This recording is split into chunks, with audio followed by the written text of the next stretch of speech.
Bueno, 11 de septiembre y el otro día estaba hablando con Ricardo Piglia, espero que Ricardo Piglia me deje contar esto, ¿no? Y él me decía, primero me dijo, Sarmiento es la mejor prosa del siglo XIX, y después me dijo, Sarmiento es la mejor prosa, dice, no hay una prosa mejor que la de Sarmiento. Bueno, no hace falta que hable mucho de Sarmiento, sabemos de qué estamos hablando, un intelectual poderosísimo. Yo estuve en San Juan, en la casa de Sarmiento, y llevan publicados creo que 53 tomos de las obras completas. Y la directora de la casa de San Juan me decía, bueno, faltan por lo menos 50. Entonces me mostraba la cama de Sarmiento, el escritorio de Sarmiento, y me contaba, por supuesto me contaba que habrá leído, que le habrán contado, como cualquiera, lógico, que habla de Sarmiento, que tenía al lado de la cama con qué escribir y que a cualquier hora de la noche se despertaba y escribía. Bueno, basta, no hables más. Carlos Altamirano, ¿cómo va? ¿Qué tal, Hugo? Qué buen libro este, ¿no? Peronismo y cultura de izquierda. Bueno, no soy yo el que debo decirlo, ¿no? Pero es muy bueno. Bueno, a uno le aclara tanto sobre el peronismo y la izquierda, ¿no es cierto? Y Eduardo Josami, director del Centro Cultural Haroldo Conti, ¿no es cierto? Qué cosa tan maravillosa, ¿no? Siempre que voy ahí me siento como terror y fascinación, las dos cosas me pasan. Cuando voy no la paso bien, cuando entro no la paso bien, porque me acuerdo de mis amigos asesinados en la ESMA. Y después empiezo a ver la vida, los muchachos de pelo largo, las chicas, la gente joven tirada por ahí, por el parque, y digo, qué milagro, ¿no? Este país. ¿No? Hablas vos, yo no. Bueno, eso es un poco la idea, es decir, en ese lugar, que es tal vez el sitio más emblemático del horror, por lo menos en esta ciudad, tratar de convertirlo en un espacio de vida, lo cual quiere decir un espacio de cultura, de creación artística, de debate, de reflexión, de mucha gente que entra y sale. Lo mío es un problema de edad. Digo, la gente de mi generación, por ahí va mi hija Luli, que tiene 23 años, y no tiene esas imágenes horrorosas en su cabeza. ¿Qué piensas de Sarmiento, Carlos? Bueno, uno podría decir que él es un clásico en dos órbitas, un clásico de la literatura argentina y un clásico del pensamiento liberal argentino, o, como ha rebautizado esta tradición Natalia Botana, un clásico del republicanismo argentino. Y en esos dos registros ha suscitado la admiración. Vos citabas una frase de Ricardo Piglia hace un rato. Leopoldo Lugones dijo, bueno, hay dos libros que son nuestra Odisea, nuestra Ilíada. Uno es el Facundo, el otro es Martín Fierro de José Hernández. Bueno, ese lugar, el lugar clásico de la literatura argentina, el texto fundador, lo tiene claramente Sarmiento. Por otro lado, como clásico del pensamiento, y podría decir, esbozo de una sociología, lo que podríamos decir la primera, esbozo de una sociología en Argentina, forma parte ya de un debate, en el sentido de, bueno, la lectura sarmientina del mundo que era contemporáneo, el mundo de mediados de los años 30, 40, hoy puede ser leído, interpretado con arreglo a esos conceptos, o nosotros tenemos que resituar a Sarmiento en el marco de ese conflicto que dividió a la Argentina durante varias décadas. Ese sería. Eduardo Josami, una reflexión sobre Sarmiento. Bueno, vamos a tomar el esquema que planteó Carlos, porque me parece interesante. Es decir, por un lado Sarmiento escritor, por otro lado Sarmiento como uno de las figuras principales de la tradición liberal. Sobre lo primero, es difícil decir algo nuevo. Efectivamente es un escritor fascinante, un hombre que, un caso como se ha señalado, donde las pasiones no llegan a trabar una prosa fluida, ¿no? Porque muchas veces se ha dicho que alguien que escribe demasiado apasionado en general no escribe bien, ¿no? Aquella cosa que decían los griegos, que Dios enloquece a los que quiere perder, ¿no? Es el exceso de pasión. Y en el caso de Sarmiento es al revés, es decir, es un tipo que escribe con un vigor, una garra extraordinaria, y eso hace que su prosa sea todavía más atractiva. Pero cuando hablamos del Sarmiento pensador del liberalismo argentino, ahí me parece que toda esta simpatía que acabo de trasuntar por el Sarmiento escritor, bueno, la visión ahí se complica. Porque... Ahora hay un lugar común por ahí que el que voy a decir, ¿no? Pero su trabajo de pensar la educación parece a mí, ¿no? Me parece central, me parece que ahí hay un Sarmiento, en mi opinión, muy rescatable.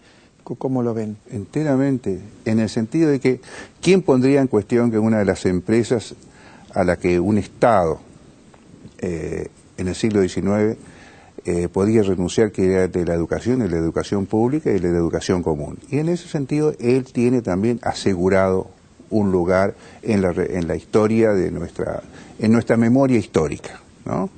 Yo diría que no solamente eso, sino en general la idea de que había que aclimatar la ciencia y la técnica, el esfuerzo de modernizarse. Uno podría decir, ¿quién podría cuestionar este empeño? Obviamente, una vez que uno lee uno dice, Facundo, un gran libro. Sus viajes son un gran libro. A lo mejor lo más grande de su obra tal vez esté en sus viajes. Y por supuesto que Recuerdos de Provincia, el primer texto de orden autobiográfico. No, porque él mismo había escrito otro antes, Mi Defensa, pero incomparable con Recuerdos de Provincia en términos de calidad, no solo literaria, sino de percepción histórica, de recreación de personajes, de climas.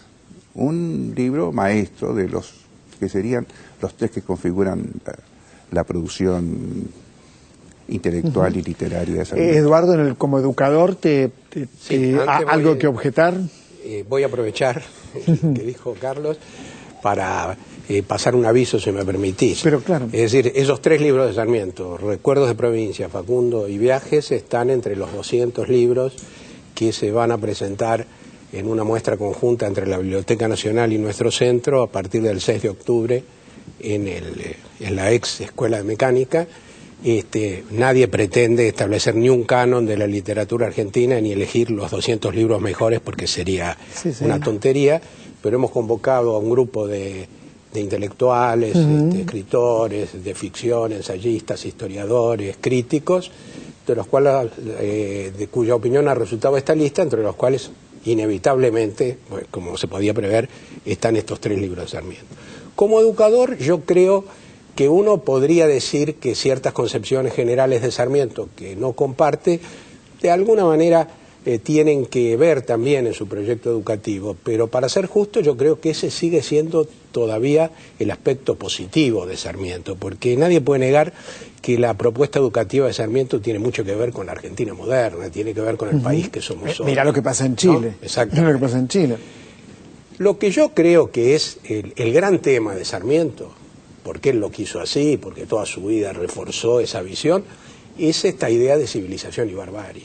Y me parece que es una idea que ha resultado muy pobre para ver la realidad argentina, que ha servido para la estigmatización de los sectores excluidos, incluso ya hasta llegar a matices de racismo, y que por otro lado fue rechazada ya en su época, porque por ejemplo Alberdi con mucha clarividencia dijo en su momento, bueno, también hay una barbarie letrada, la barbarie no está solamente en el campo, puede estar en las ciudades, hay caudillos de Chiripá, pero también hay caudillos de Frac y de Levita, ¿no? Y Martínez Estrada, que era un hombre que, para ser justo, habría que decir que era muy sarmientino, sin embargo también concluye su radiografía de La Pampa diciendo, bueno, en realidad civilización y barbarie son una misma cosa, o sea, en esto Sarmiento se equivocó.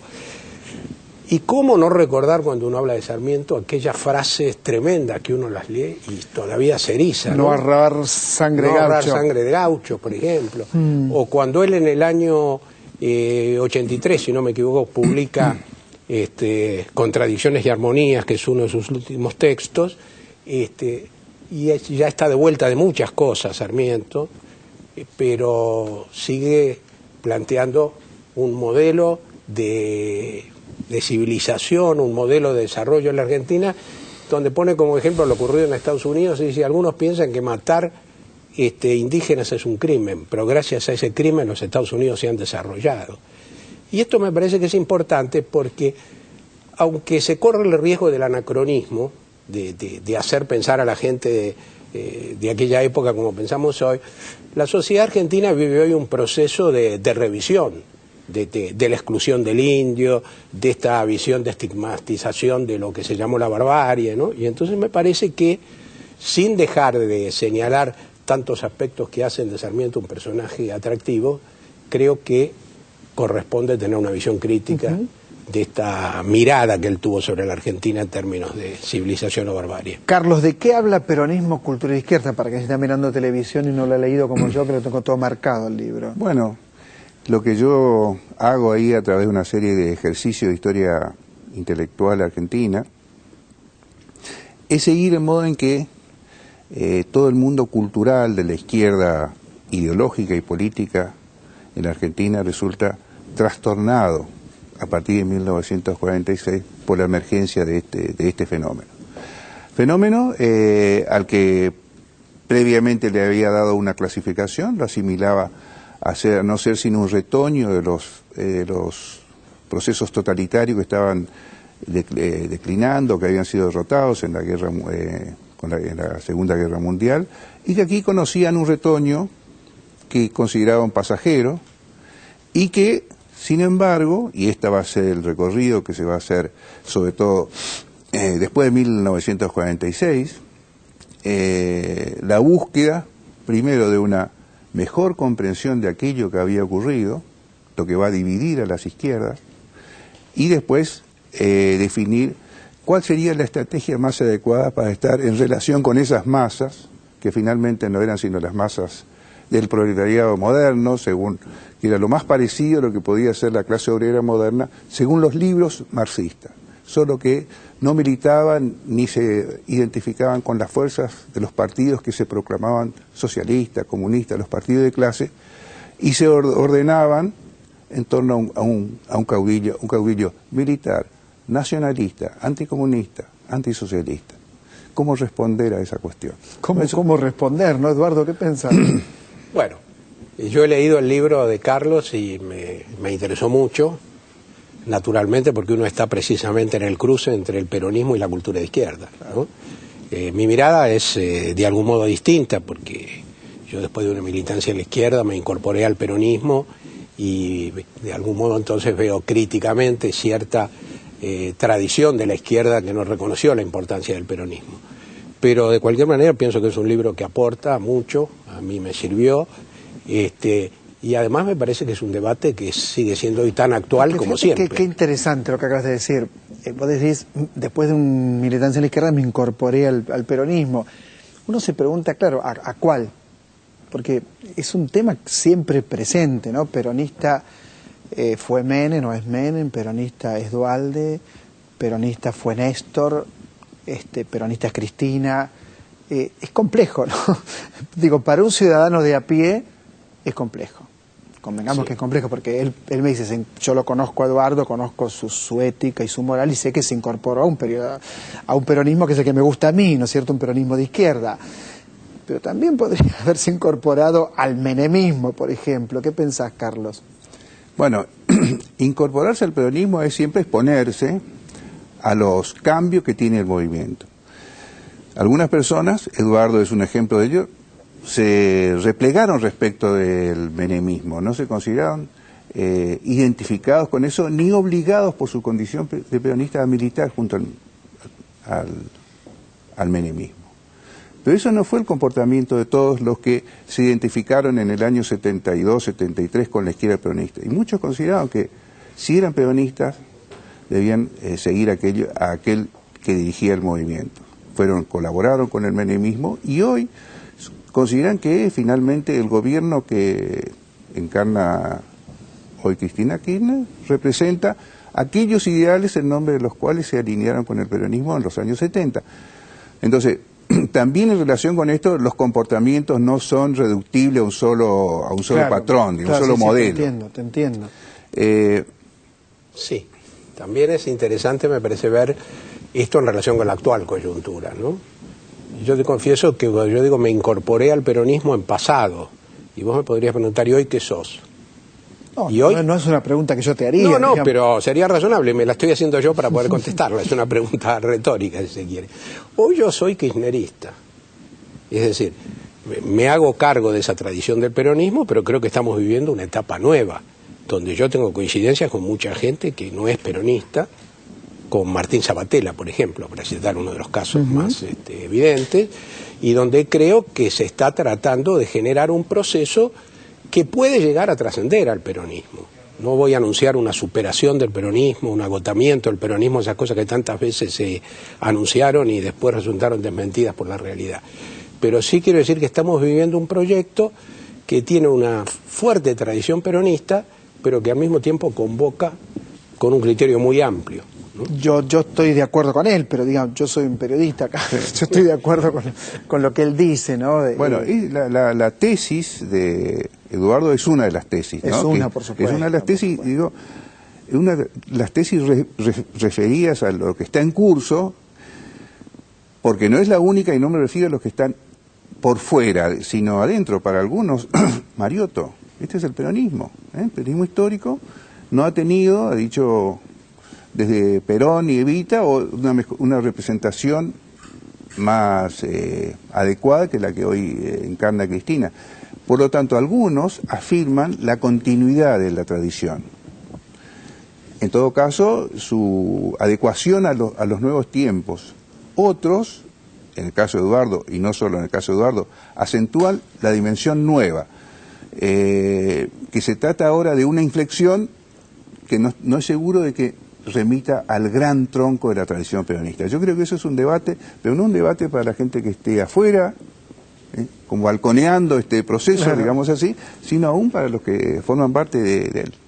Bueno, yo les agradezco mucho a los dos, la verdad que son dos personas que admiro por lo que hacen. Por supuesto recomiendo leer el libro de Altamirano, no tengo ninguna duda, Peronismo y Cultura de Izquierda, se aprende mucho con el libro, además tiene una prosa clara, una prosa muy potente además, y por supuesto todo lo que sea apoyar el Centro Cultural Aldo Conti, no hay que dudar un minuto en hacerlo, un minuto no hay que durar, ¿eh?